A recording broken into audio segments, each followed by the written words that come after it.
Hello guys, today here we have Triumph Speed 400 in this beautiful countryside locations, and here I am to do 1 year ownership review.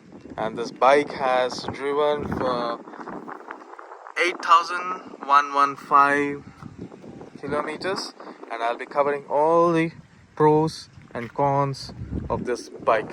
So let's jump into this video. These brothers my guys, know that we fly, know that they ride or die. Why they wanna move like that? Where you want gone? Why you want act like that? Why you play hard? No rush, go and move. So let's start from the front. So here we'll start with the headlight. We have nice looking DRLs which really looks cool, and we have high beam, low beam, which has a good light throw. You can manage really good in the cities and also on the highways up to an extent, but if you are going in pitch dark or on guard roads, then you will need additional lights. And then we'll get back to the tires. Tires are R17 Apollo tires, which has very good grip, which you will love to do all the cornerings. And then moving to the side, a very good thumbs up for the engine. It really pulls well, good torque, and even if you ride for like 200-300 kilometers at a stretch, this engine will do so good, so smooth, very little vibrations. You won't even feel those vibrations actually.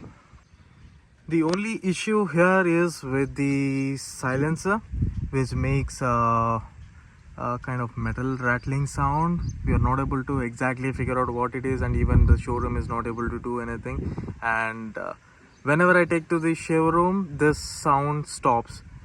It comes very rarely. Not in the showroom, this thing is behaving like a good boy, so I need to deal with this. And coming to the seat is very comfy. So even on the long journeys, you won't even feel the pain, and it will really keep you cushioned.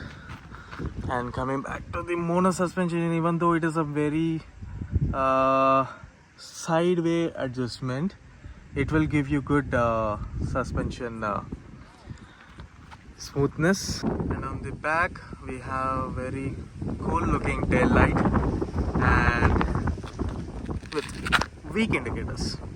These are not very strong actually. I think the Triumph has to do something with this, and these are very costly too.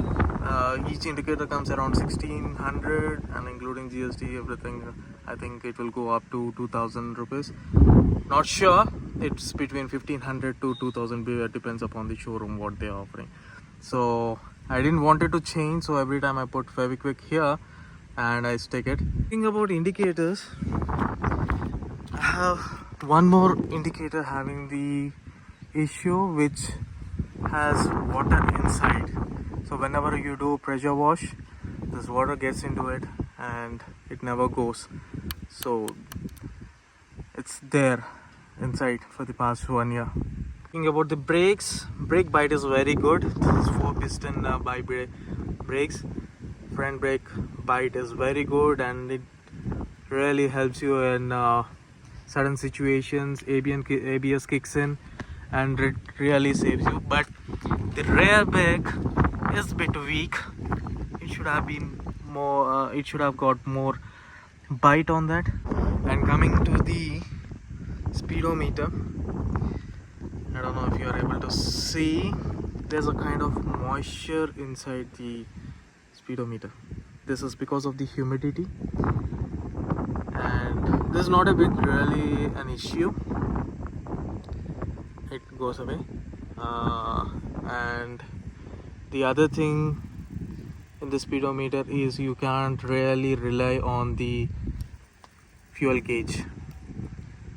So whenever I do full tank, I do the trip meter 0 and I keep a track on that.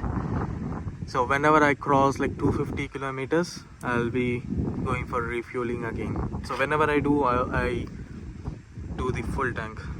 And the other thing is tachometer, which you can't really see.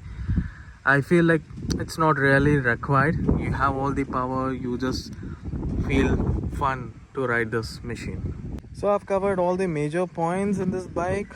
So there is nothing big. It's a very good machine. It's fun to ride, and you have very petty issues which are negligible.